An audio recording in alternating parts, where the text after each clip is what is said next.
100 apologies. Ooh.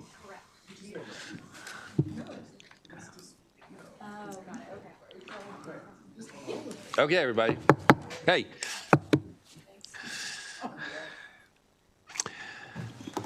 Senator Bridle. That's it. Yeah. Okay. Good afternoon, Chair Gazzoni, Vice Chair Rosepap, and members of the Budget and Taxation Committee. Thank you for the opportunity to present Senate Bill 374, Transportation Rental Cars Excise Tax Exemption. And some of you may have heard this before. This has come up a number of years in recent time. But Senate Bill 374 exempts rental car companies from the state's 3.5% excise tax on vehicles purchased and titled in the state of Maryland. This change removes the current tax that rental car companies face when bringing their business to our state. The current tax on rentals is felt by the customers who rent these cars and bear difficulties. You know, many of you think that this is an airport issue and it's a tourism issue, but this affects our residents. We have more car rentals for insurance claims and car repair claims than we do for the BWI car rentals. So this increase, the increase on the sales tax and registration fees generated $450 million last year, while the revenue on the increased excise tax brought in less than 7% of that amount.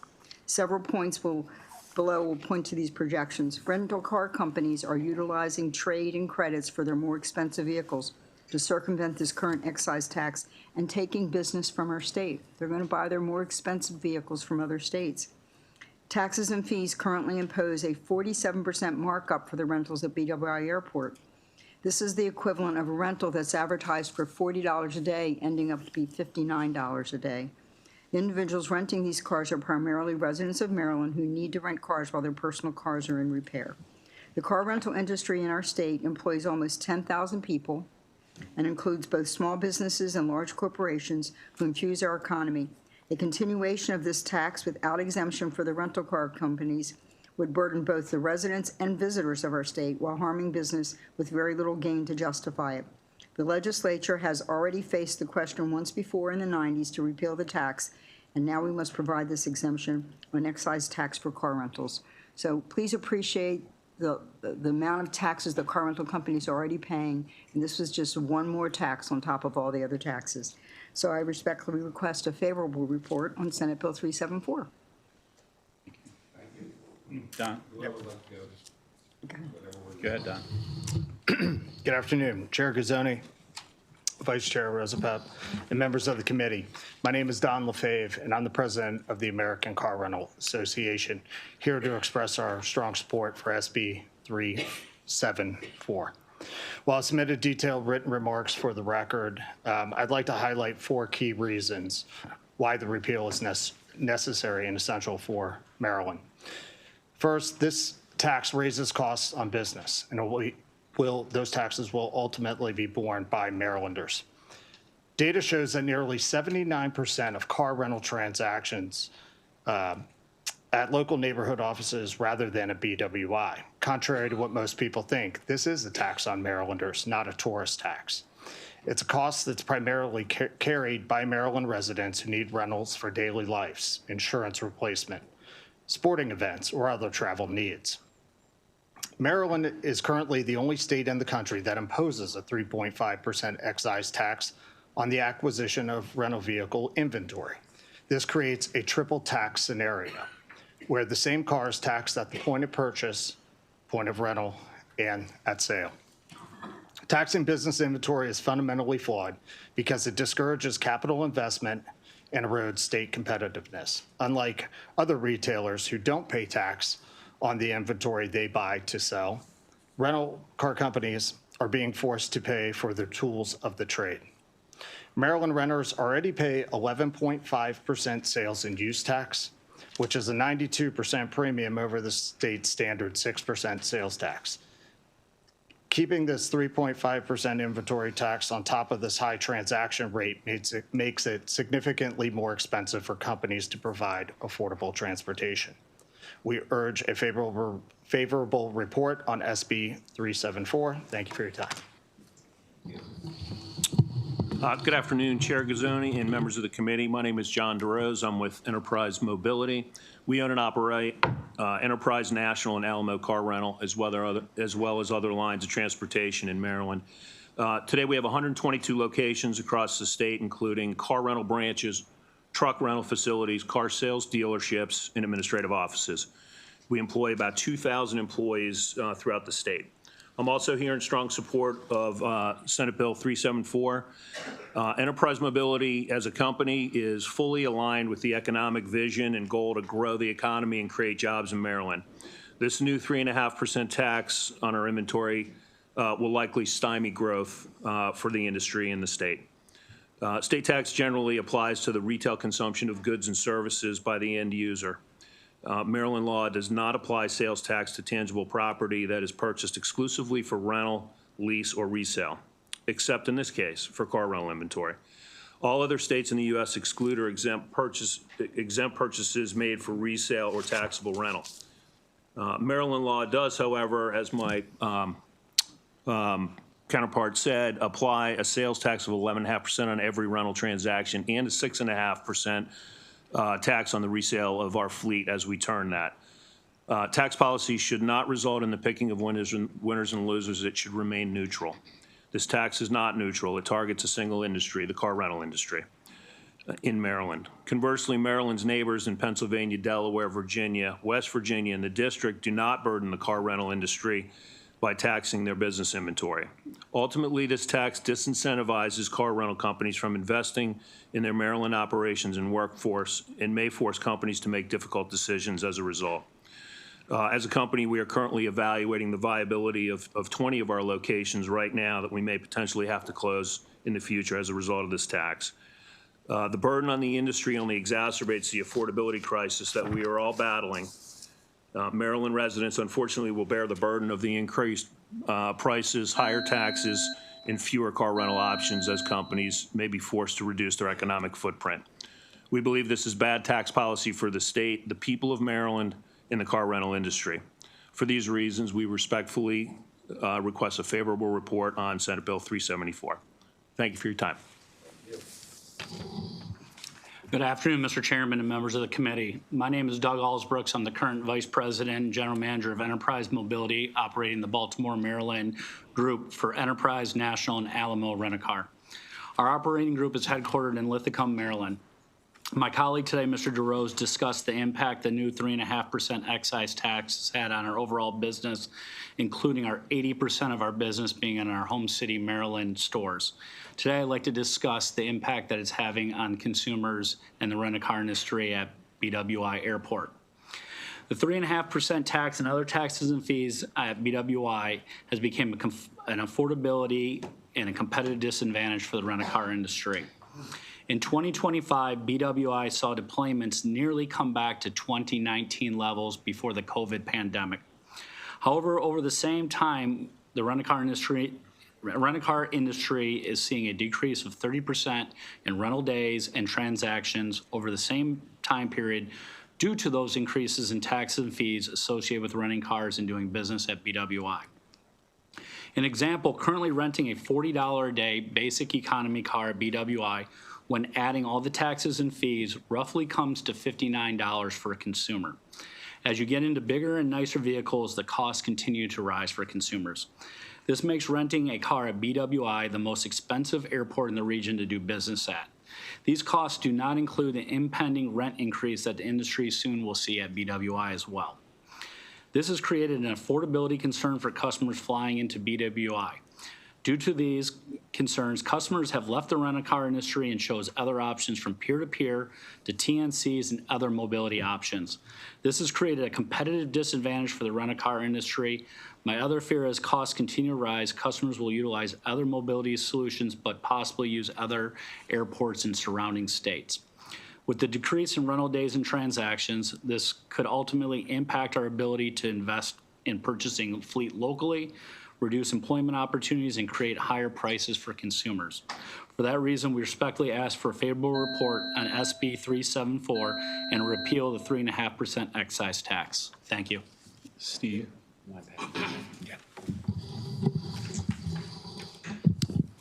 Good Good afternoon, Chair Gazzoni, Vice Chair Rosapep. My name's Steve Scher. I am with Hertz Car Rental. We are one of the world's largest mobility companies and operate the Hertz, Dollar, and Thrifty brands throughout Maryland. As a major provider of rental vehicles to Marylanders and visitors, Hertz supports this bill, which would repeal the 3.5 general excise tax on new motor vehicles by rental car companies. Rental car companies were unfairly targeted and singled out when this new tax was imposed, and virtually no other industry is assessed taxes on business inputs, as longstanding tax theory recognizes that taxes are imposed and collected upon the consumption of the good or service. Like all taxes on businesses, ultimately, these increased costs will be passed on to the consumer. In the case of car rentals, that means higher rates for Maryland citizens. And I want to share a program that Hertz has with Uber and Lyft that allow rideshare drivers to rent cars on a weekly basis, no upfront costs, no long-term commitment. We cover the insurance and the maintenance. They get a car and they can start earning income. As these new taxes are passed on to them, their income is going to go down as a result of the increased costs of those weekly rentals. Further, Maryland citizens who need cars for insurance replacement or for local transportation, they will also pay more. Now, as a major car rental operator, when our business costs increase, we have to look at how do we mitigate those costs. And some car rental operators may choose one or all of the following: that we may reduce our fleet to international standard minimums, thereby making fewer vehicles available for rent. We may keep vehicles in service for longer periods rather than rotating them for newer vehicles more frequently, resulting in older vehicles being available in Maryland. Or we may in-fleet less expensive vehicles to reduce the overall tax obligation. These actions would not only negatively affect customer satisfaction by reducing choice for travelers and Marylanders, but also result in far lower tax revenue than was promoted by the new tax. We respectfully urge the committee to advance this legislation and repeal this discriminatory tax and focus on pro-growth policies and enhance the state economy rather than singling out one industry for an inequitable tax. Thank you. Thank you. Mr. Chairman, I'm Mike Johansson on behalf of Enterprise Mobility. I'd like to take us back about 44 years to 1982. 1982, it was pretty simple. Rental car companies paid a 5% sales tax, which was the sales tax back then, but also paid a 5% excise tax on their inventory. However, the market had begun to change where the manufacturers, GM, Ford, were encouraging the rental car companies to buy inventory much more regular basis. So instead of keeping a car for 5 years where you only pay the excise tax once every 5 years, now the cycle was, because the manufacturer's trying to sell more cars, it was as short as 12 months. General Assembly recognized that in 1982 and came up with a credit system where the sales tax was raised to 8%, getting closer to the 11.5 where we are today, but you got a credit for all the titling taxes that you paid. That worked well until 1992 in a BRFA, a conference committee, they got rid of the credits. So in 1992, the industry was left with the 8% higher sales tax and now paying again the full burden of the 5% titling tax, much to their chagrin. However, in 1993, the following year, the General Assembly stepped in again, recognized that the policy wasn't matching how the industry needed to operate, and came up with the process before last year, which was the 11.5% sales tax and a full exemption from the titling tax. So we recognized things were difficult last year. The governor wanted to raise $420 million in transportation. The industry stepped to the table and said, we understand our drivers are on the roads too. They're paying gas tax, they're paying tolls, and our registration fees are a little lower than everybody else. So we said, take our registration fees, increase them to what everybody else is paying. We said, increase our certificate of title fees to double from what they were. The impact on that to the industry was $7 million collectively. To Enterprise Mobility alone is about $3 million. So we understand the situation that the transportation budget's in, and if there's an interest in moving this bill, we will work with you to find a way to deal with whatever impact you decide we need to. Thank you. Thank you, Mr. Chairman. Knowing that this came in place a year ago, how much business have you probably lost, or maybe some of the business have closed up, if anybody could answer that? Yeah, I can speak to it. We're back about 9 to 10%. Oh, excuse me. Over the last year, my operating group's back about 9 to 10% in overall rental days. And how much you would think overall that cost is, you would say? It's in the millions of Millions of dollars. dollars? Yeah. And if this continues on, you're just going to continue to see that? Yeah, That correct. downslope, And which we don't want. Mr. Duros had mentioned we have about 10 to 20 locations that are on our profit bubble that we are deciding on the long terms Right. of those We- locations. We don't want to lose that business. I appreciate that. Thank you, Mr. Chair.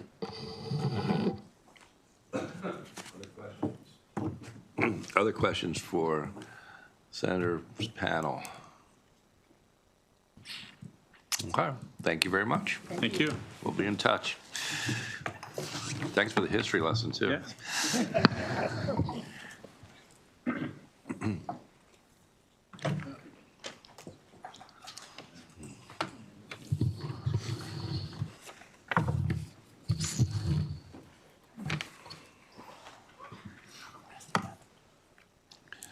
Round two? Mike. Oh, I'm going first? Okay. So good afternoon, Senators. My name is Mike DiLorenzo. I'm the president of NextCar. My situation's a little different because I'm the only Maryland-only company sitting here today. So my company was founded in Maryland, and we operate 17 locations throughout Baltimore City, Anne Arundel, Baltimore, Frederick, Montgomery, and Prince George's counties. I'd like to briefly explain why the 11.5% car rental tax was and remains in the state's best interest when compared to excise tax. Prior to the excise tax being applied to rental vehicles, NextCar would purchase a Toyota Camry and pay no excise tax. That Camry would generate about $14,400 per year in rental revenue. On that revenue, we remit $1,650 per year in rental tax. By contrast, an excise tax is paid only once per title issuance. For example, last year my son purchased a $30,000 vehicle. He received an $8,000 trade-in allowance on the car he owned for 8 years, and he paid 6.5% excise tax on $22,000, totaling $1,430 in tax. This is important. Over 8 years, he'll pay $1,430 in excise tax. By contrast, that Camry in the rental fleet will pay $13,240 in rental tax over the 8 years. More than 9 times as much as the average Maryland driver pays. For this example reflects the fundamental different tax structure for rental vehicles compared to private passenger vehicles, a structure that was deliberately agreed to in 1993. Reestablishing the excise tax creates an unintended and serious consequences. Because of interstate commerce and proportional registration rules, a Maryland-based company like mine would pay excise tax on 100% of our fleet purchases. Multi-state operators, like all my brothers in the big companies, however, would pay Maryland excise tax only on a small percentage of their fleet because they qualify for the proportional registration rules. The difference increases our fleet costs by approximately 3.5%, a margin our business cannot sustainably absorb. Over time, this structural disadvantages makes Maryland-based rental companies unsustainable. That's why we changed this back in 1993. I was there too with Michael. So I have 2 more sentences. Since July 1, excise tax start date, we have reduced our fleet purchases by 34% compared to last year. That means fewer rental vehicles available to Maryland consumers, reduced service capacity, and ultimately fewer economic opportunities here in Maryland. Senate Bill 374 restores the balance of fairness that Maryland deliberately put in place in '93, a system that worked for 3 decades. I respectfully ask for your support and be happy to answer any questions. Good afternoon, Chair, members of the committee. My name is Rob Smith, and I'm the president of Fitzgerald Auto Malls, and we have several rental car companies under our roof. If you've ever rented a car at BWI Airport, you may have noticed that most of those vehicles have out-of-state license plates. That's not accidental. It's the result of proportional registration rules that give national rental car companies a structural tax advantage over Maryland-based businesses. Under those rules, multi-state operators register vehicles based on where revenue is earned, not where cars are actually used. So even if thousands of vehicles operate daily on Maryland roads, only a small percentage may be registered here. Maryland-based rental companies don't have that option. Every vehicle must be titled in Maryland, and the excise tax must be paid in cash upfront. Financing does not cover that. That creates a real and measurable cost gap. For example, a Toyota Camry registered in Virginia costs $1,050 less than the same vehicle registered in Maryland. To recover that difference, a Maryland operator would need to charge about $5 more per rental day and still face a higher resale cost than competitors operating across the border. This helps explain why roughly 90% of rental vehicles of VWI carry out-of-state tags, and why most states long ago moved away from excise taxes on rental cars in favor of transaction-based sales taxes. That approach generates more revenue over time and keeps in-state businesses competitive. Maryland rental companies total already pay 11.5% sales tax on every rental, one of the highest rates in the nation. At my company alone, we employ more than 110 Maryland residents in stable, well-paying jobs in the rental division. Senate Bill 374 restores fairness, strengthens Maryland businesses, and protects local employment without reducing overall tax revenue. Thank you for your time and consideration. Thank you, Mr. Chair, members of the committee. Rob Garagiola with Compass Advocacy on behalf of Fitz Auto, which Next Car is an affiliate of, and Enterprise Rental Car. I want to thank Senator Bidle, Chair Bidle, for introducing Senate Bill 374, speaking in favor of it. I want to say, you know, it's no small measure that you've got a chair of another committee sponsoring this, and you have in the House a senior member of the Appropriations Committee sponsoring this. It's not taken lightly that you're being asked to look at legislation to undo a revenue from last year. But this is unique and it is different. I want to just touch on 5 points to make the case. Number one, last year the governor sought $420 million for the Transportation Trust Fund, $420 million. The General Assembly passed a legislation that was $450 million, so $30 million in excess of what the governor had sought last year. Number two, if you look at the fiscal note, the amount of the fiscal note last year was $46 million. This year's fiscal note is now $30 million. So in other words, last year we said with this policy, it's going to generate $46 million. Now if we repeal that policy, it's $30 million. I'd like to tie in the $30 million difference that was an overshoot of the governor's request for the Transportation Trust Fund to the cost that's outlined in this fiscal note, which I think is also an overstatement, and I'll get to when I get to my fifth point. The third point is that no state has a rental car vehicle excise tax. Virginia doesn't, DC doesn't, Delaware doesn't, Pennsylvania doesn't, West Virginia doesn't. In fact, no other state does. This is unique to just Maryland, and you heard some of the concerns. Number four, Maryland already has among the highest taxes on the rental car industry. The 11.5%, which I think generates sales tax on rental cars, is higher than all of our neighboring states. In fact, it's higher than every state in the nation except for Hawaii. That 11.5%, I believe, generates $105 million, of which only 45% goes to the Transportation Trust Fund. But we're also the vehicle registration fees, certificate of title. And the final point that I'll touch on is that there's likely to be less revenue than the $30 million in here. And the reason being, you heard some of the business decisions that need to be made, and Senator Salling had a good question about, you know, what has it affected thus far and what is it likely to affect? That will affect rental car sales tax at 11% that I mentioned, of which 45% is going into the Transportation Trust Fund. This number will be lower, but it's also going to affect employees, retail, and property taxes, which goes to operating, and income taxes, which also goes to operating. There are going to be more dramatic effects. So again, urge a favorable. We're not coming to this lightly, obviously. Thank you, Mr. Chair. Thank you. Questions for this panel? Thank you all very much. Thank you. Okay, I don't believe there were anyone else signed up for this. Okay, we'll move on to Senate Bill 382. Senator Watson.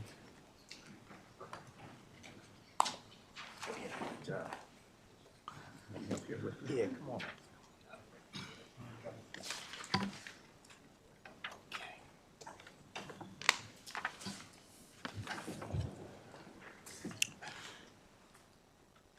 Chair Gazone, Vice Chair Rosapep, members of the committee, thank you so much. For the record, my name is Senator Ron Watson, representing the 23rd Legislative District and a proud sponsor of Senate Bill 382, the Retire in Maryland Tax Relief Act.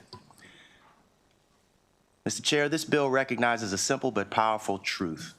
As Marylanders grow older, their financial flexibility shrinks and their expenses grow. Housing costs rise, prescription drugs become more necessary, medical bills increase. Yet for many seniors, income stays fixed. Senate Bill 382 responds to that reality in a smart, targeted, and compassionate way. This bill provides a state income tax credit to Maryland residents aged 77 and older with moderate incomes.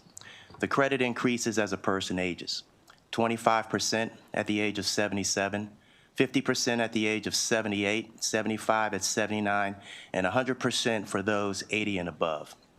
This is not a flat giveaway. It is a carefully structured benefit that recognizes the oldest seniors face the greatest financial pressure here in Maryland.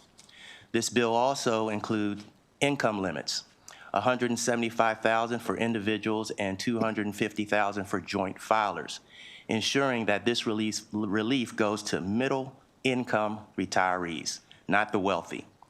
That makes this policy both compassionate and fiscally responsible. Maryland already offers some tax relief to seniors, such as Social Security exemptions and pension exclusions, but for many older residents, these programs are just not enough. Inflation, rising rent, increasing health care costs are eroding the value of fixed retirement incomes.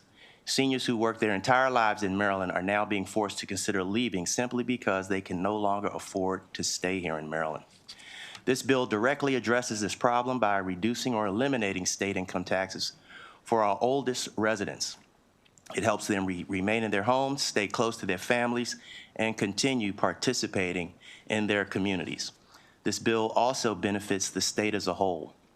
When seniors leave Maryland, we lose more than neighbors. We lose economic stability, volunteerism, and local spending. Retirees support small businesses, churches, and local organizations, and keeping them here strengthens our communities and our economy. This bill is also carefully designed to avoid unnecessary costs. The credit is non-refundable, meaning it can only reduce taxes owed. It does not result in cash payouts. It does not carry over. It also cannot be combined with Maryland's existing senior tax credit, preventing duplication. Any unused credits can't be carried forward. These safeguards ensure the program is targeted, controlled, and responsible.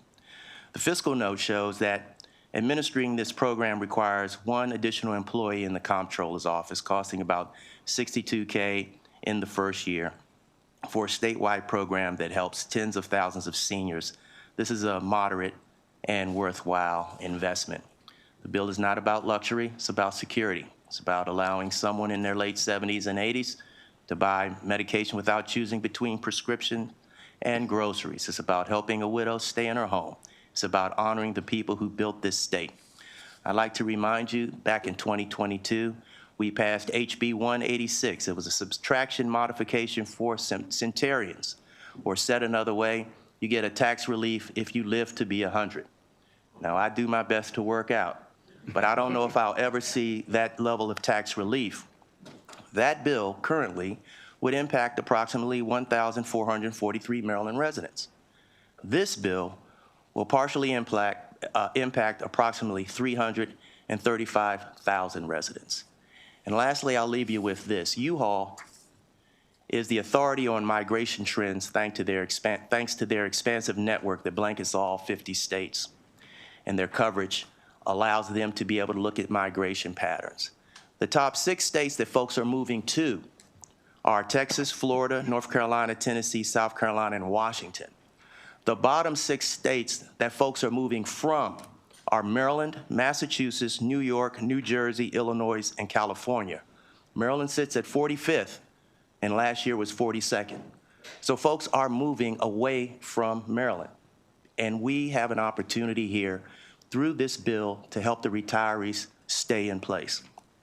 I am proud to be here with my friend from NARF, National Association for Retired Federal Employees. I've spoken to all my senior citizen organizations within my community, Mr. Chair.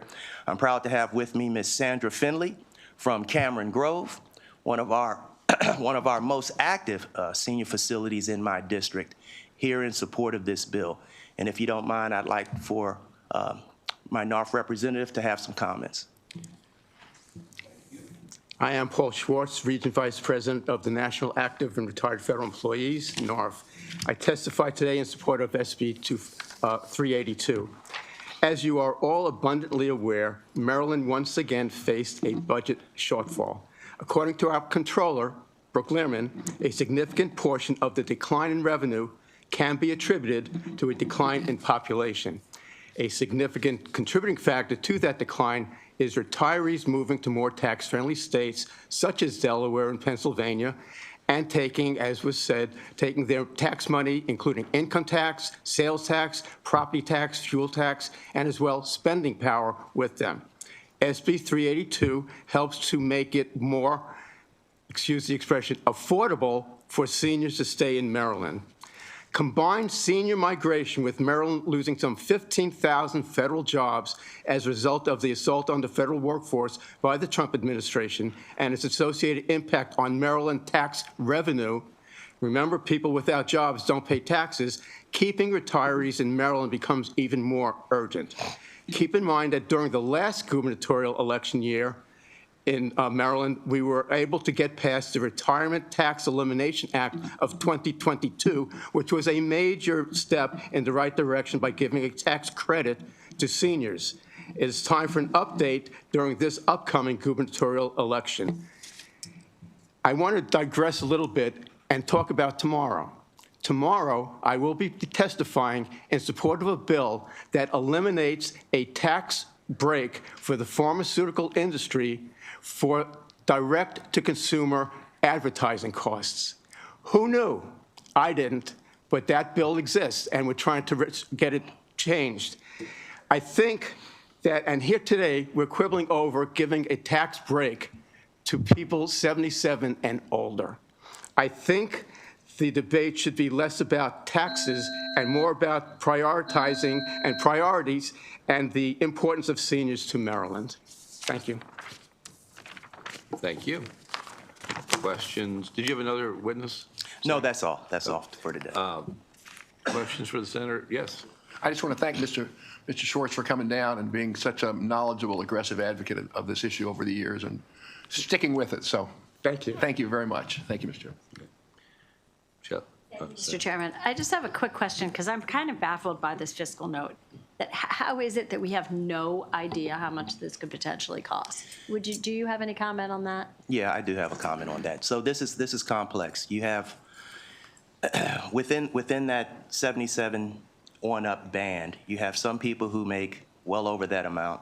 You have some people who make under that amount, and for the fiscal folks to go through that level of detail to give us exactly what we need at this point in time, they just did not have the time to do, so, which is why it's ambiguous. We know this is going to be a hit to the budget. We all know that. And my message is this, Maryland does not abandon its seniors when they become most vulnerable. We have to prioritize what is important to us as a state. We know that pricing and prices are out of control, including energy and other things. But we know we do have a responsibility to do what we can to maintain our citizens. And so I hope that by graduating this from 77 in small increments to 80, we can start taking these smaller bites towards a goal I think we should have of ensuring that our Marylanders can remain in Maryland, age in place, and ensure a good quality of life right here in Maryland.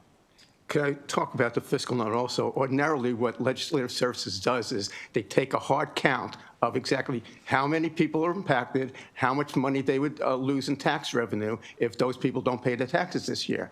What they fail to do is look at the long term. When these people leave the state, there's a much longer term impact on the economy of Maryland than if we kept them here and just reduced their taxes so that their buying power and everything else is still paid here. And you're talking about a shrinking population. We're talking about people over 80 years old, basically, to give them a tax break when the pharmaceutical industry is getting one, give me a break on that one, Thank you. Any other questions? Excuse me. Thank you very much. Good I to see you. love bringing you great bills, Mr. Chairman. You always do. Thank you very much. Senate Bill 405. This, we have Senator Washington's Chief of Staff, is that correct? All right, We you're Freaky good. Friday. I'm just kidding. Okay, good afternoon, Chair Gazzoni, Vice Chair Rosapep, and members of this committee. For the record, I am Kara Madison, Senator Mary Washington's Chief of Staff, and I'm here to present on Senate Bill 405. Senator Washington introduced this bill in her capacity as Chair of the Baltimore City Senate Delegation on behalf of the Baltimore City Administration. I will note that the delegation has not yet held its hearing on this legislation and therefore has not submitted a position letter to this committee. Briefly, SB 405 requires the Office of the Comptroller to allocate to Baltimore City 1/3 of sales and use tax revenues from retail sales that occur within the city. Currently, Baltimore City receives none of this revenue. The Director of Finance for Baltimore City will further explain this bill's provisions. Thank you for your time and consideration. Thank you. Please proceed. All right, thank you, and good morning. My name is Michael Moxton. I'm Director of Finance for the City of Baltimore.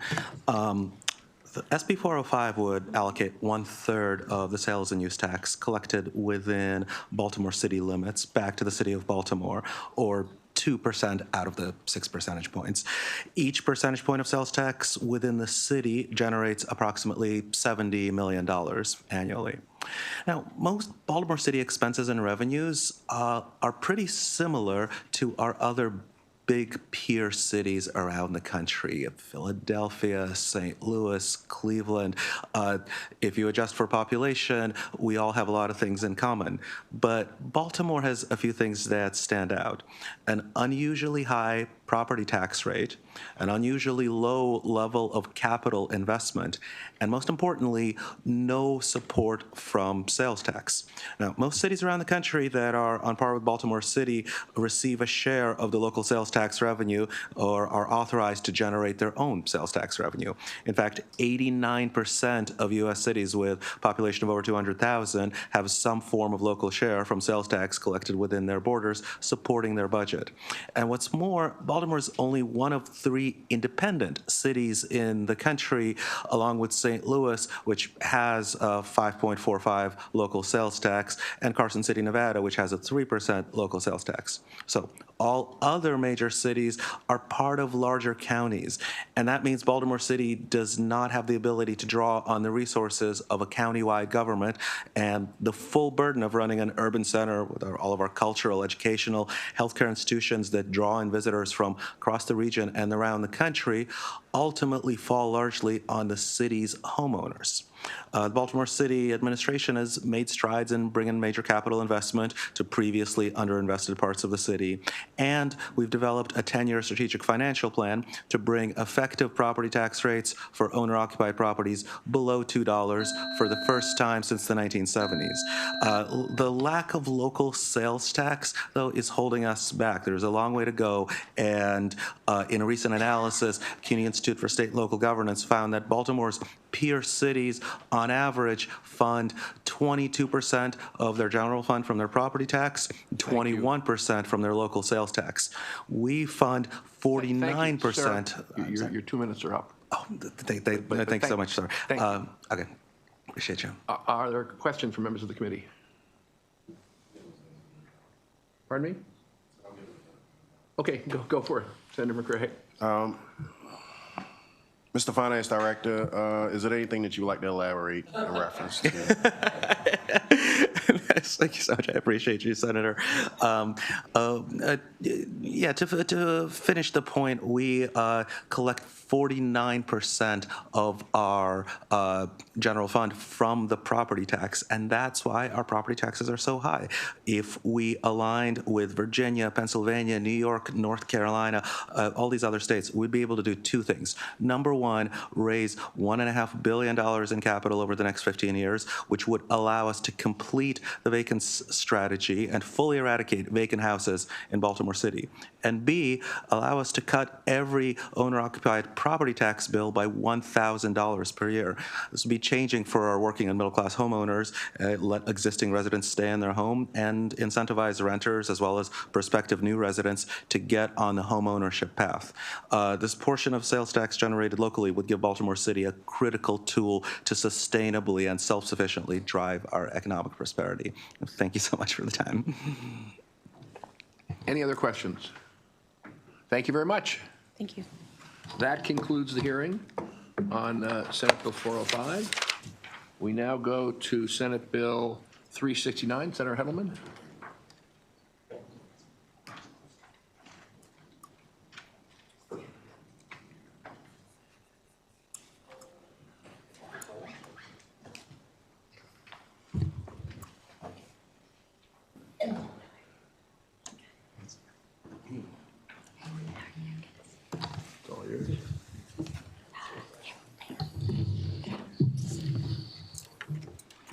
Good afternoon, Mr. Chairman, Mr. Vice Chair, members of B&T. For the record, I'm Shelley Hedelman, Senator from District 11, and I'm very pleased today to be presenting Senate Bill 369.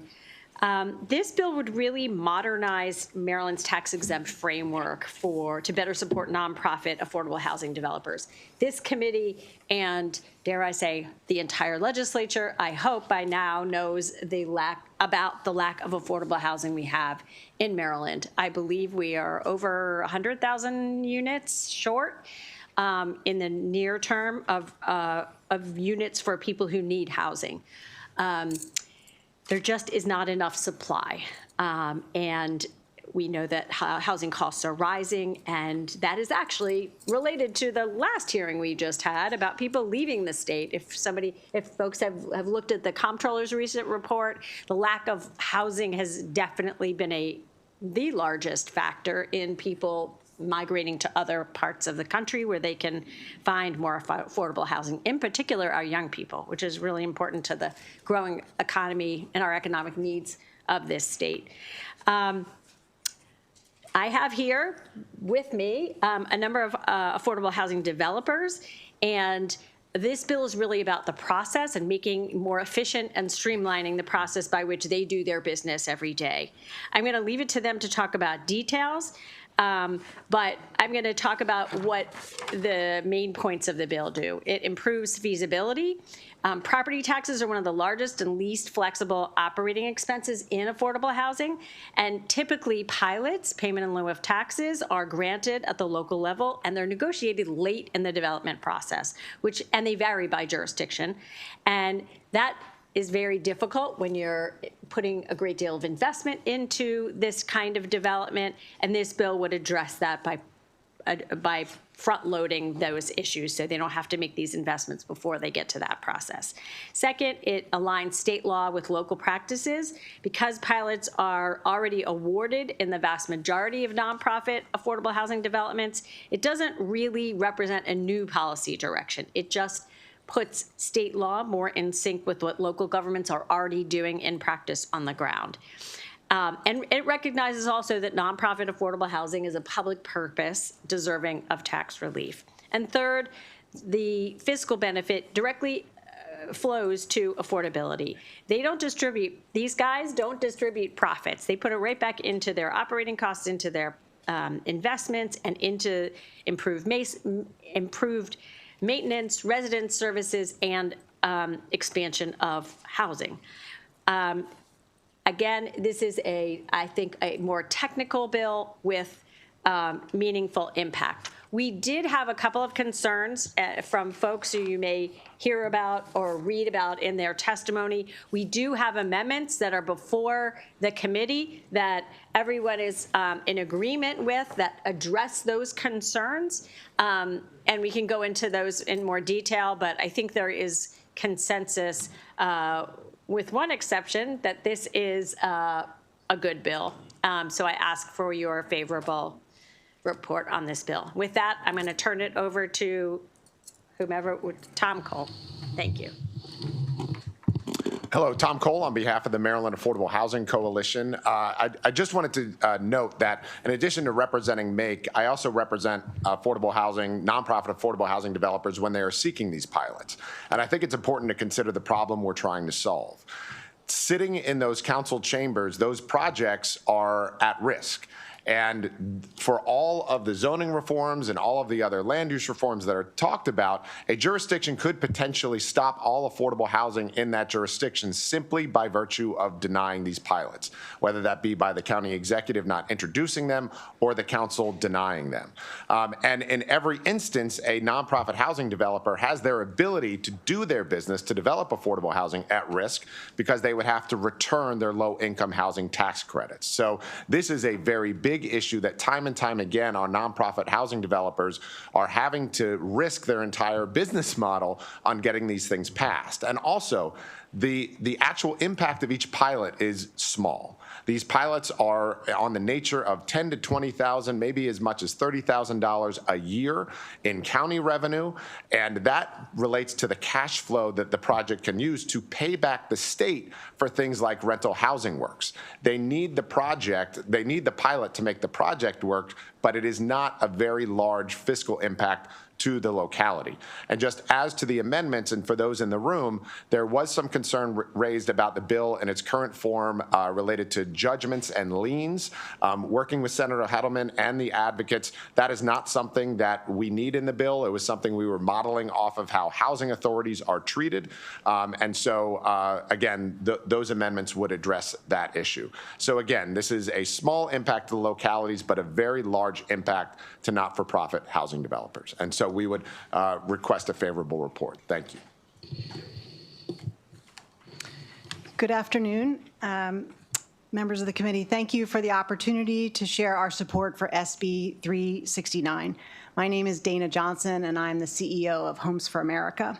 We are a nonprofit housing owner and developer based here in Annapolis. We are one of the larger nonprofit owners in Maryland with roughly 4,000 apartments across the state. We are focused every day on providing quality, affordable housing enhanced with services for low and moderate income families, seniors, and persons with disabilities. Our work has become increasingly challenging over the last few years. SB 396 will address one of our key challenges, which is that the costs of new development and preservation of our portfolio have increased dramatically, and there are limited resources to fill the gap. The cost of construction of housing that serves low-income Marylanders is the same, if not more, than the cost of market-rate construction. In order to provide this housing at rents that are affordable, subsidies are needed. This bill would enable nonprofit housing developers to reduce the real estate tax burden on the properties we develop, which enables us to leverage additional private capital.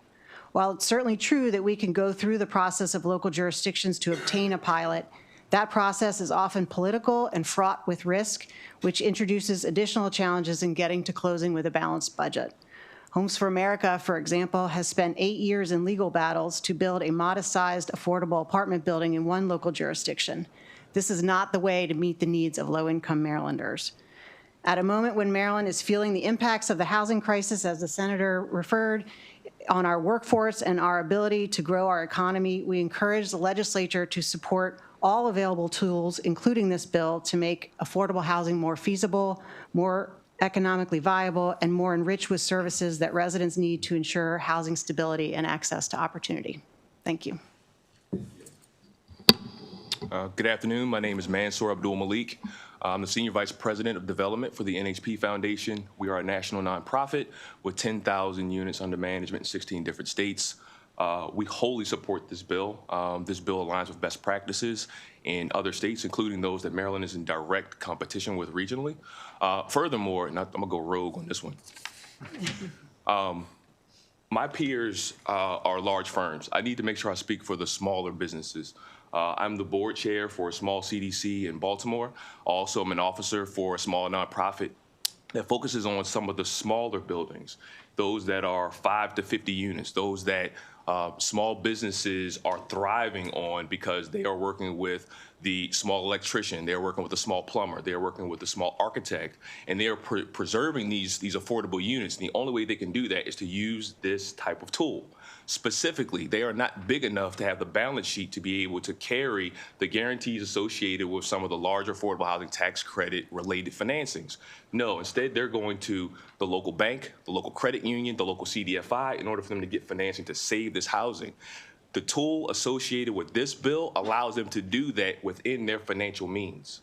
We need to have this to not only help some of the larger firms be able to chew through the 100,000 backlog of housing shortage, but also the smaller firms throughout the state that are helping to push Maryland forward economically and to eradicate the housing shortage we have. Thank you.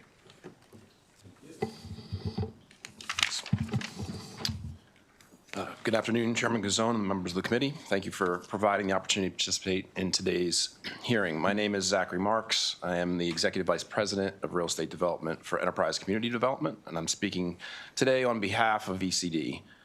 We strongly support SB 369 and urge its adoption. If adopted, SB 369 will provide a significant boost to affordable housing providers at a time when we all agree we must produce much more of it and ensure the preservation of those hard-won homes already serving Maryland families. As the affordable housing developer and management arm of Enterprise Community Partners, ECD owns and operates 81 properties in Maryland, providing housing for almost 14,000 residents. Enterprise is a national nonprofit organization that supports community development and advances housing policy at every level. Since 1982, Enterprise has provided $3.9 billion in debt, equity, and grants to Maryland, supporting the creation of over 46,000 homes. As the vast majority of affordable housing preserved and produced in Maryland relies on a reduction of property tax burden, one of our most common risks is in the time it will take us to secure a pilot and the size of the property tax reduction itself. While outright rejection sometimes occurs, this is rare. The much greater risk and cost comes with the inefficiency of the discretion at the local level. Nearly any time you are attending a groundbreaking in one of your districts,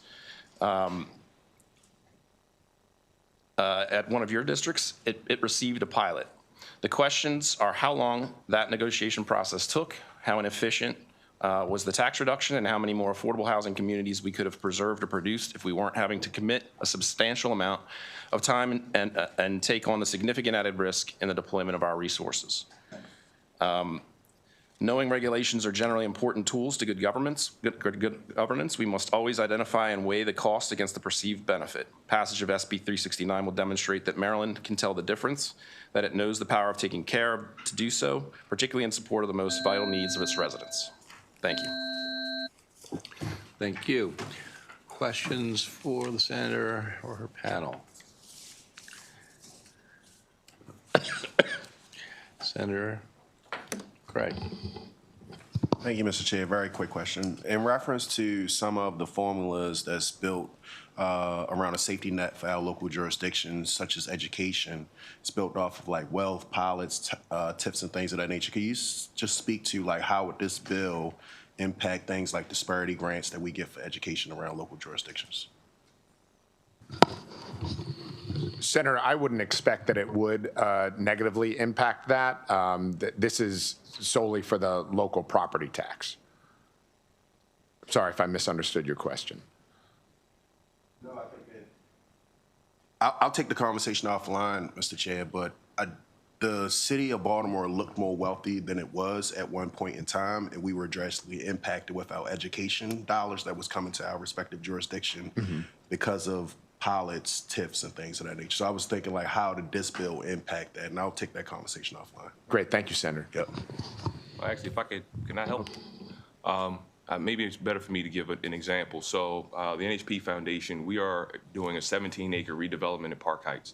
It's about 3 blocks away from the new Pimlico racetrack redevelopment. The pilot that we received on our 100-unit senior building helped to fund the development of not just that building, but also infrastructure. That infrastructure is going to support 90 single-family homes that will not be labeled as affordable. They're going to be market-rate homes.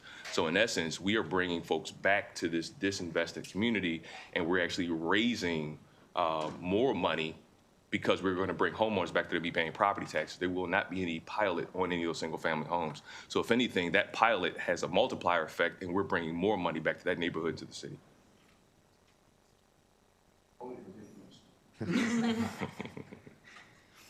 So I have a significant amount of projects that's going on in my district where I benefit from nonprofit developers like Rebuild Metro, Land Trust, things of that nature. So I support the work that you all are doing.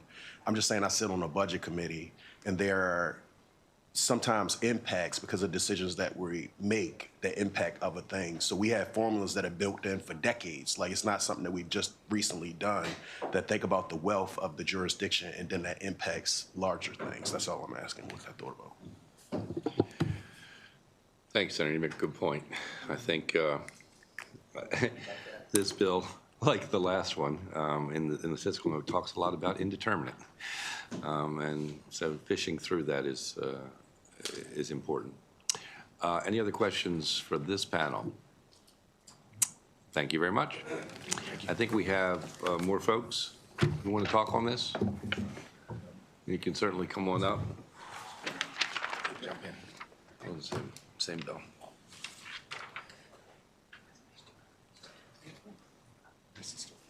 Have a seat.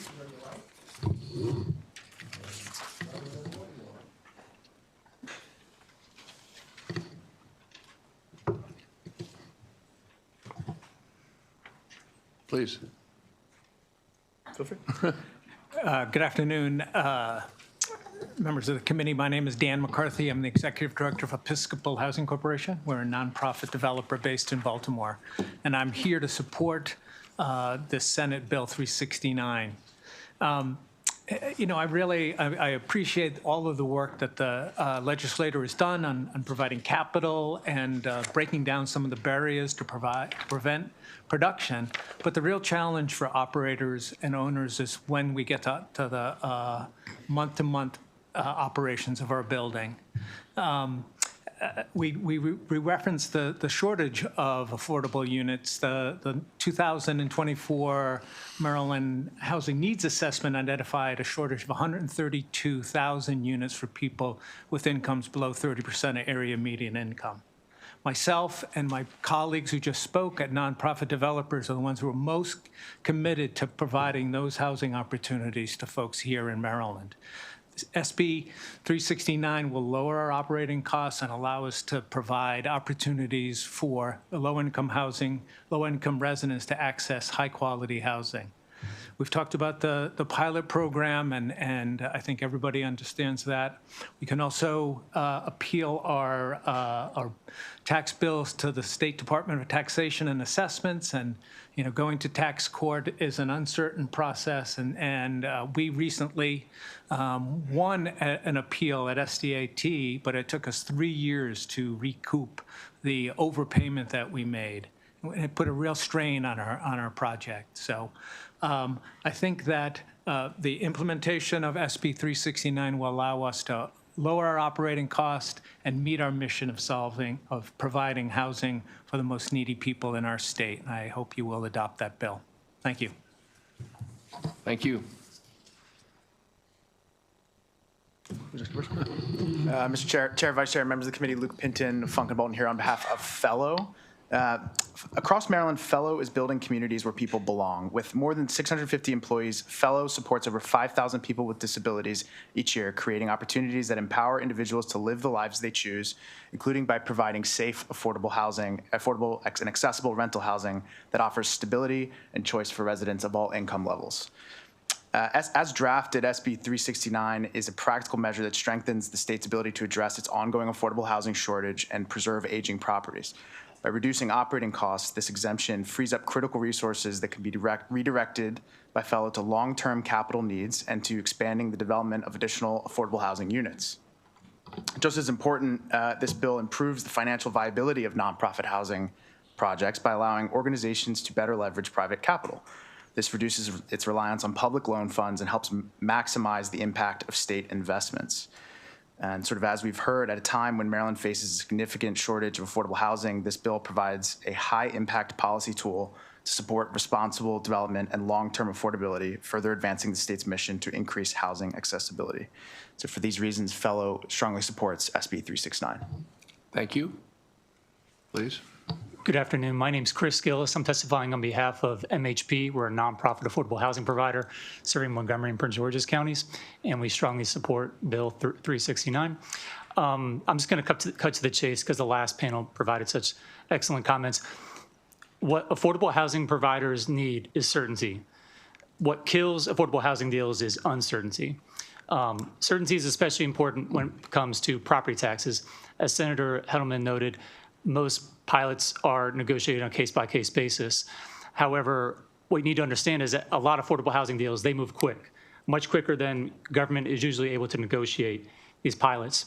So that's why certainty is so important. Montgomery County recognized that negotiating these pilots on a case-by-case basis was increasingly becoming a barrier to the county producing affordable housing. So several years ago, back in 2021, 2022, they passed legislation that created this framework where nonprofit affordable housing providers, as long as they met certain affordability criteria, they were guaranteed a pilot. So if they met the highest criteria, they could count on 100% pilot. If they met a lower criteria, it was 50%. Now, county governments still had the right to negotiate pilots if they didn't meet those criteria, but that really opened the floodgates to affordable housing providers being able to do more. My organization, I can speak to personally, we're able to acquire 3 properties in the last few years because of the pilot. If not for the pilot, it would have been too much risk, too much uncertainty. We wouldn't have moved forward. And I know many of our peers are doing many unique things.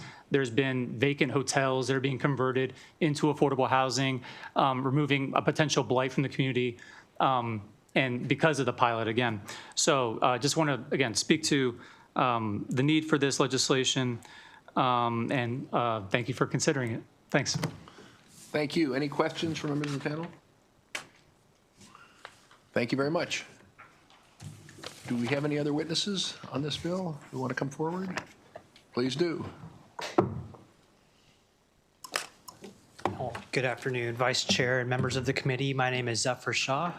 I'm the Advocacy Director for the Human Right to Housing at Maryland Legal Aid, and we support this Senate Bill 369 with amendments that were referenced, and I just want to take the opportunity to explain the amendments from our perspective and the advocate's perspective. There is no doubt that there is an acute shortage of housing that's affordable, as was mentioned, specifically for renters at 30% or less area median income.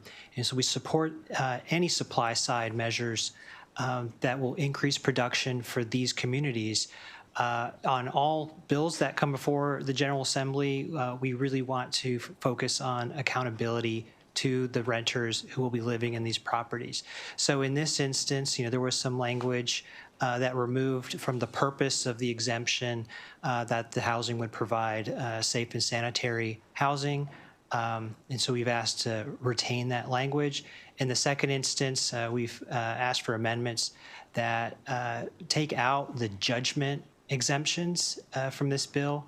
That really comes from our experience where, unfortunately, sometimes we have to file lawsuits against nonprofit housing providers on behalf of tenants who've not been able to secure safe, sanitary, healthy housing. We don't want to shut down these housing providers' operations. We simply want leverage to make sure that those properties are repaired and that damages are paid.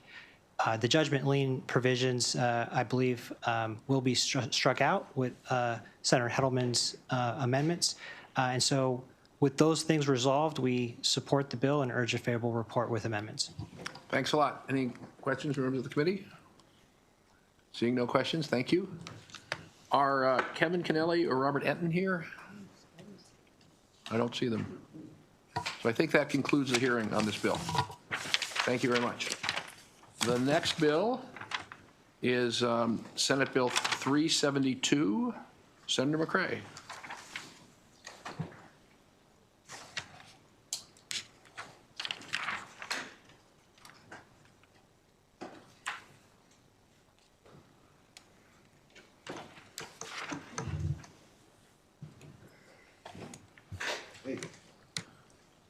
How you doing? How you doing? Les.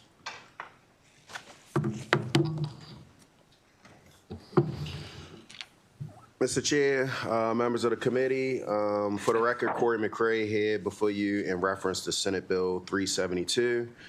Senate Bill 372 is one where First is dealing with new market tax credits, but like one of the things that we think of is like the new market tax credits being very popular but successful on a federal level, and figuring out how do you incorporate something like that on a state level. I got my guy Tom Cole next with me today to be able to lean into the respective issue. I do think that there are some things that still need to be figured out, and Mr. Chair, just making sure that we bring all the partners to really understand what does it look like, but it's trying to model what we see at a federal level and see if we can be successful as a state. Go ahead. Yeah. Chair Gazone, Vice Chair Rosa Pep, my name and members of the committee, my name is Ryan Dressler, and I'm a principal with Advantage Capital. We are a small business and impact investor who has done over 1,000 investments around the country in small businesses. The program that you have in front of you here today, Senate Bill 372, we are speaking in favor of. This program would inject $75 million of private financing into Maryland-based small businesses within 12 months after it would be enacted. And after that money is at work, the total cost of the program to the state, the static cost, is $37.5 million, but that is spread over a 7-year period.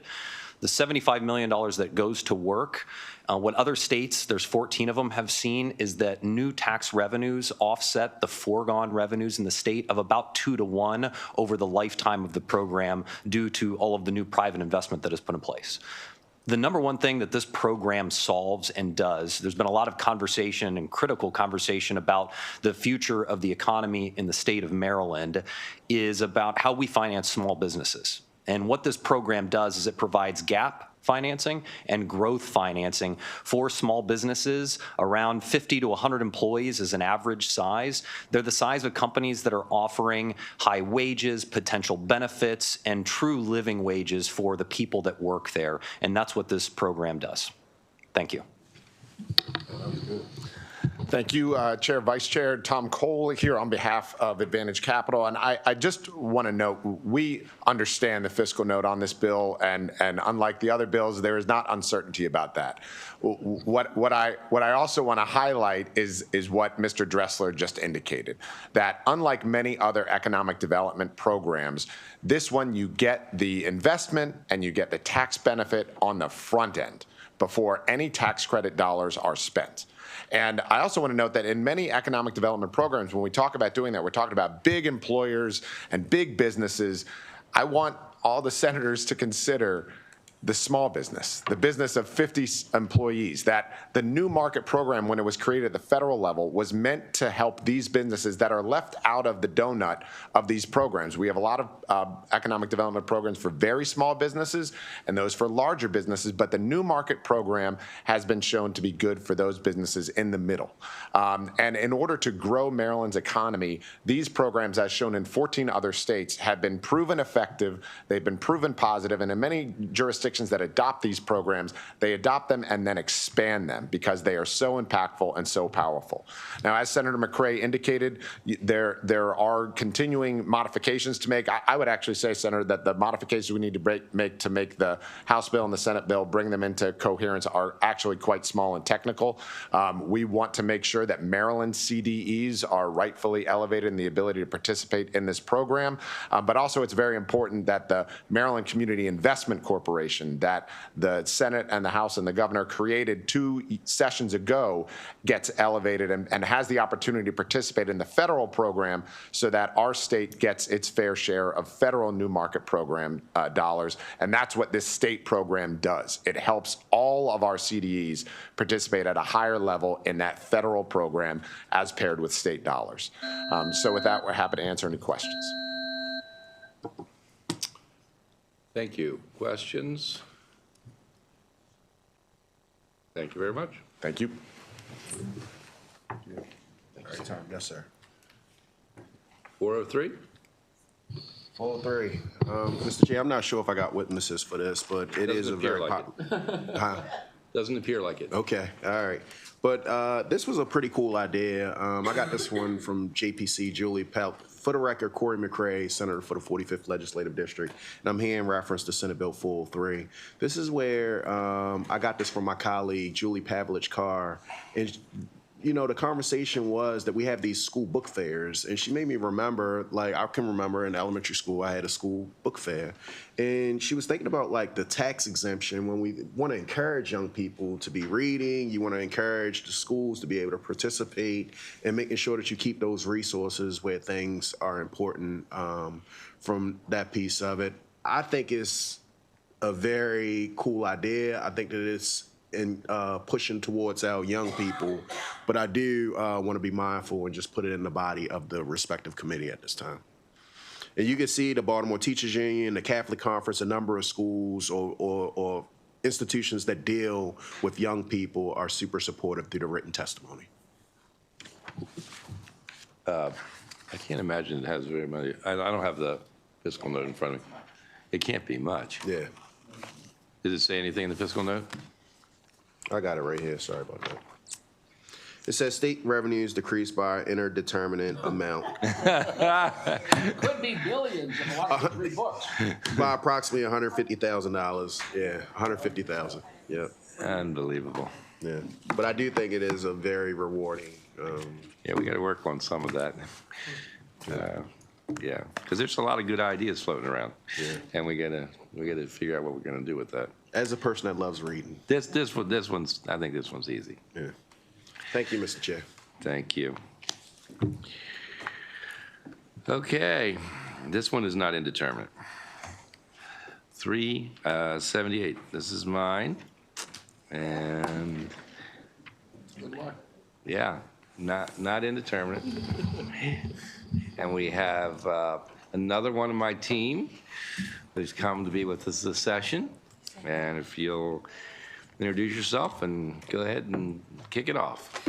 Good afternoon, Mr. Chair, Mr. Vice Chair, and members of the committee. My name is Stephen Lumpkins. I'm a legislative intern from Salisbury University, here on behalf of Senator Gazzoni to present Senate Bill 378, the Education, Regional Resource Centers, and County Libraries Funding Bill.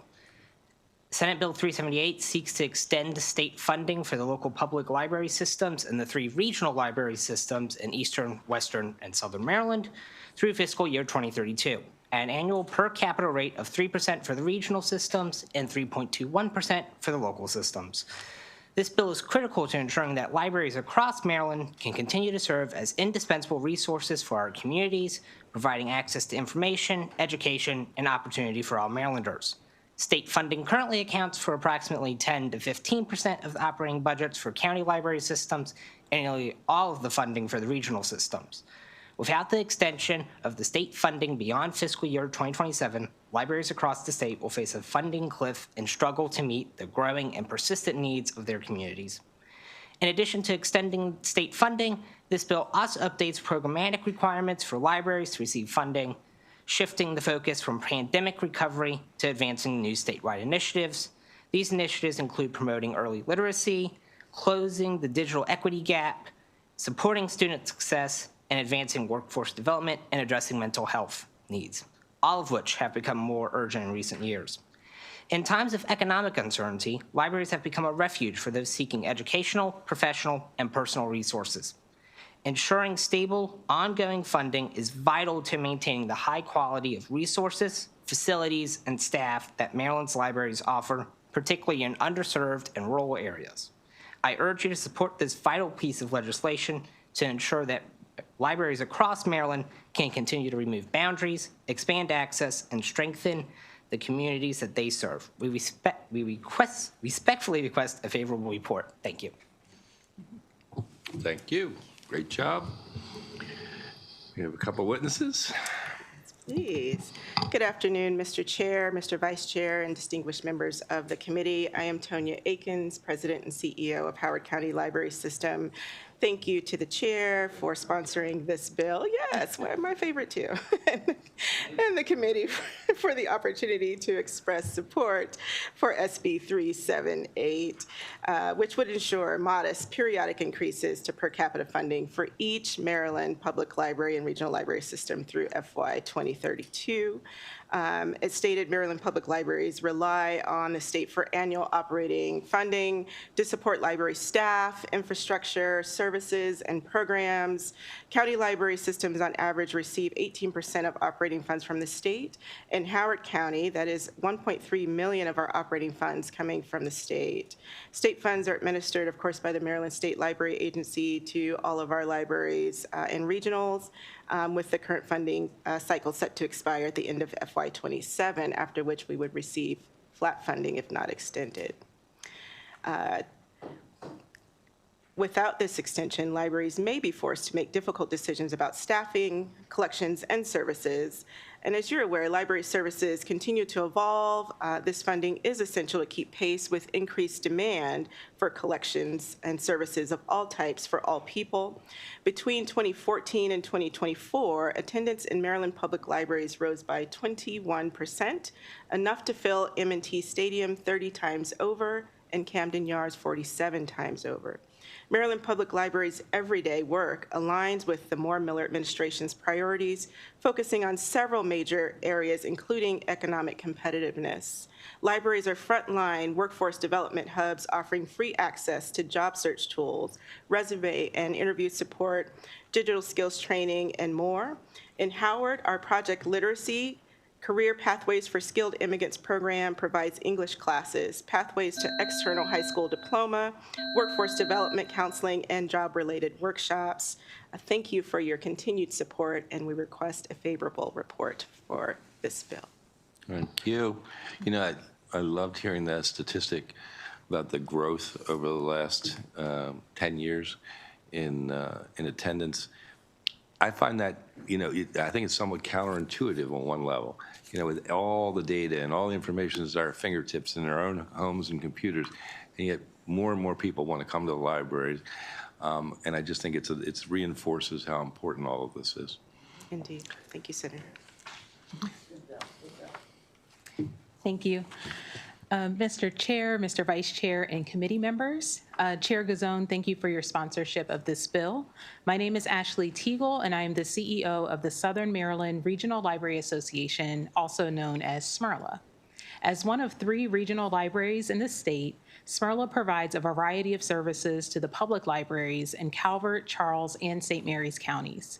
These services allow our small rural libraries to offer the same quality of library service as you can find at larger library systems around the state. With a small staff of 16 people, SMRLA supports our public libraries with challenges big and small.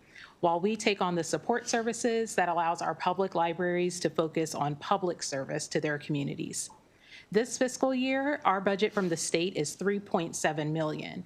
However, the services we offer our public library partners provide over $4.1 million in value. To keep Southern Maryland reading, SMRLA runs a materials delivery service 5 days a week between the 11 branches of Calvert, Charles, and St. Mary's counties. Public libraries increasingly rely on technology to carry out their day-to-day work. This software is expensive and requires frequent updating and specialized training to manage. Our public libraries benefit from IT experts who negotiate fair licensing terms on their behalf and take on the day-to-day maintenance of that software. In a commuter-heavy region like Southern Maryland, electronic resources are a valuable way for Southern Maryland's libraries to engage with patrons. In Southern Maryland, digital checkouts made up 15% of our circulation last fiscal year, and so far this fiscal year, that's increased to 17%. Without SMRLA, our patrons just would not have access to these resources. We continue to see increased demand for electronic books, with a 21% increase in unique users last fiscal year. The State Library Resource Center provides 43 online resources statewide, with SMRLA providing an additional 33 online resources to our community. Thank you for your support of public and regional libraries in Maryland, and I respectfully ask for a favorable vote on SB 378. Thank you. Questions for Stephen and his panel? Or me? Yeah. Any questions, anyone? Thank you all very much. Thank What's you. that? On what the chair was saying and just say thank you for the work that you all are doing. Thank you so much for your support. Thank you. Okay. Well, I will stand aside for a second because and not do my bill, and I'll let Senator Reedy come in. Wow, what an honor. Thank you, Mr. Chairman. Well, you're here. Could I bring up someone? Absolutely. Pam Meister. Absolutely. Thank you. Absolutely.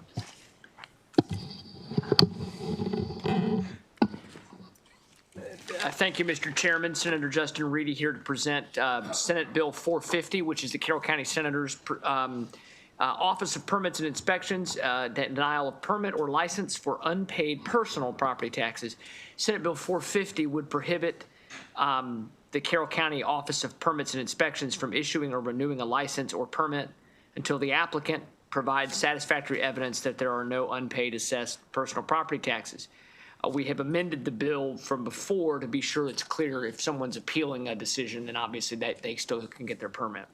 The county commissioners in Carroll approved wanting to do this policy because we really don't have an efficient or effective mechanism to hold businesses responsible if they don't pay the property tax, the personal property tax of the state.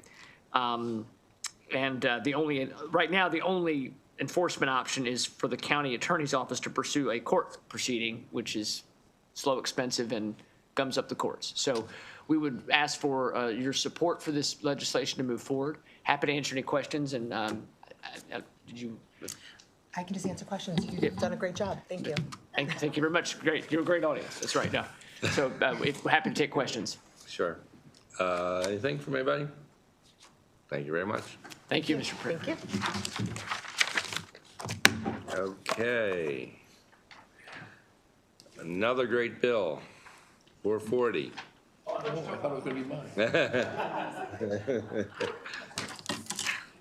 My team is ready to go again. We have somebody on the panel? I think so. And Ms. Harding is coming up. I think it's just me. I'm really excited about this one because it worked. Good afternoon to the chair and vice chair and members of the committee. Kaya Polk here, legislative fellow for Senator Gazzoni, to present Senate Bill 440, the income tax theatrical production tax credit, also known as the sunset extension. This bill seeks to extend the theatrical production tax credit, which provides a credit against the state income tax for certain costs associated with producing national touring and theatrical productions in Maryland. This bill is critical to ensuring that Maryland continues to attract national touring productions, generating vital economic activity and supporting our vibrant arts community. The theatrical production tax credit has already proven to be a valuable tool in encouraging the growth of our state's theater industry. The economic benefits are wide-ranging, with local businesses benefiting from the influx of productions, workers, and tourists. By extending this tax credit an additional 5 years through tax year 2031, Senate Bill 440 will continue to create jobs and stimulate economic growth in communities across Maryland. Maryland has unique advantages in this area, with world-class venues such as the Hippodrome Theater, capable of hosting national tours, particularly during off-seasons when these venues would otherwise remain dormant. I urge you to support Senate Bill 440 and extend the theatrical production tax credit so we can continue to position Maryland as a leader in the arts and theater industry. We respectfully request a favorable report. Thank you, Mr. Chairman, members of the committee. Marta Harding on behalf of the Hippodrome, in strong support of this bill. In just the 3.5 years since this tax credit went into effect, it has proven itself to be a catalyst for job creation, economic growth, and cultural enhancement in Maryland. 6 national Broadway tours and 1 pre-Broadway production were produced and launched from Maryland at the Hippodrome, including The Wiz, Phantom of the Opera, Water for Elephants, The Great Gatsby, Annie, and Juliet, and Life of Pi. Another 3 national tours are booked for later this year. Theatrical productions are labor-intensive and rely on a highly skilled unionized workforce. The union work that is generated from the shows that have launched to date have generated $2.2 million in gross pre-tax wages, a number that will increase to over $3 million with the 3 shows that are launching later this year. Every dollar paid in wages generates, of course, additional downstream spending by the wage earners. The tax credit also generates downstream economic benefits for hospitality and tourism. Touring productions bring hundreds of cast members, crew, and creative professionals to Maryland for weeks at a time. They stay at local hotels, they eat at local restaurants, they shop at local retail establishments, and they visit local attractions. There are cultural benefits. Maryland audiences, because the shows, once they are produced, have to show for 10, they have to put on 10 shows while they're here. So Maryland audiences are the first to see these shows. I just want to highlight the Phantom of the Opera because this is a really interesting one. Phantom, as you may know, was the #1 Broadway show of all time, in terms of length of time, the #1 of all time. They went on tour and then they left the United States for several years. You couldn't see Phantom of the Opera anywhere in the United States. They wanted to relaunch in the United States with a revitalized sort of new production of the Phantom. They chose Maryland and the state-owned Hippodrome Theater as the place where they would launch from. And they did that last year. It was a tremendous success. The theater was filled with hundreds of school kids for the dress rehearsal that we invited in to see it. So we just think it's been a huge success. We would hope that the General Assembly would extend it so we can build on the success we've seen so far and make it even better. You have a question? Yeah, go ahead. First, Mr. Chairman, and to your team, great job as always presenting. Mr. Chairman, just an observation. Given teammates in the capital budget, we invest a lot in the bricks and mortar, in these cultural institutions, these art facilities, so we're doing everything we can for the people that work there. This is just a great compliment to ensure that when we bring people to these great cultural institutions that make us, one of the shining stars in this area, at least we're helping with the operational costs with that really complements the capital money that we've been investing, right? We've invested millions and millions of dollars in the infrastructure in these facilities with the leadership of the chairman, the vice chair of capital, the entire committee, and now this is really complements that whole thing, right? It's just both working together. So thank you, Mr. Chairman. Thank you for that nice comment. One last thing, though, that I think is really interesting. For years, no productions were happening in Maryland. They were not being done by the two biggest companies that do this nationally. And those two biggest companies are Maryland companies. And because we were able to do this, those companies have brought all this production value, as was described, and the money and the folks who are coming in from out of town. It's just, it really has been, I think, pretty extraordinary to watch when before it was nothing. And now we're really seeing great things coming out of the Hippodrome in particular. But they've done it, we've used it at other, I thought we had it. It certainly could, whether another theater could accommodate, I think only certain ones could, but right. I don't know that any have done it so far, but it's certainly not limited to the Hippodrome. And there's additional capacity in the tax credit. It's not being fully used yet. So. Yeah. It's actually really worked very, very well. So anyway, I'm pretty proud of how we've supported this. Anyway, yep. Any other questions, comments? No more comments, just questions. Thank you very much. Thank you. Okay. Last but not least, 460.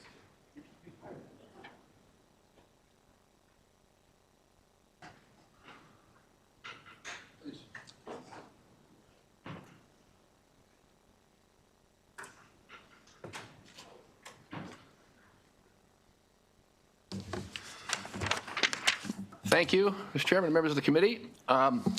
This is a bill similar, if not identical, to a bill I brought in last year, same topic. And it's basically to try to move our assessment process into the 21st century using 21st century technology, both to increase equity and also, to some extent, increase revenue. And basically what it does is it sets up a statewide program to be able to use aerial photography to make sure we know how big the properties are. Instead of having the assessors have to go door to door every place. They got to go door to door some places, and there are times they need to go door to door. But given the technology now, a lot of this information can be easily and accurately identified with photography. This includes provisions to protect individually identifiable data about people, not about the building. You want individual data about the building, but you don't want pictures of what people are doing in their backyard. And the bill has that kind of language in it. It's set up in such a way to share increased revenue between the counties and the state. The department did pilots on it several years ago in several jurisdictions. It works. And with that, I move favorable on the bill, and not move favorable on the bill, but say I appreciate you listening and welcome to take questions. I'll do that later. And I have with me SSTAT's representative to answer more technical questions about it. Thank you, Senator. Any questions from the committee? We know this issue. I second the vice chair's motion. Anything? Okay, thank you very much. Thanks a lot. All right, that concludes our hearings for today.